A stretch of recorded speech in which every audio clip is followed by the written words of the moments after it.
Hi everyone, welcome to the YouTube channel. In this video, we will see how to remove password protection from Shopify. If you have a website or a store on Shopify and you have put a password onto it and you now want to remove it. So in this video, I'll show you how it could be possible. So first you have to open the Shopify web app, and once you open it up, you will be onto this interface.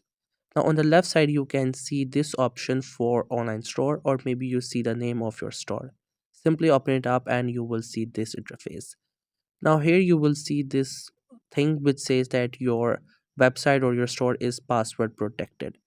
And along with that, you will see the option to remove the password.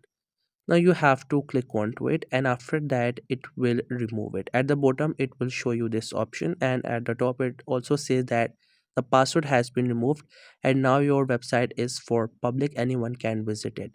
But this can be only possible if you have a subscription plan for Shopify. If you don't have any subscription plan for Shopify, you would not be able to remove the password. So for that reason, first you have to get a subscription, then you can remove the password. So that's how you can remove password protection from Shopify. I hope you found this video helpful and informative.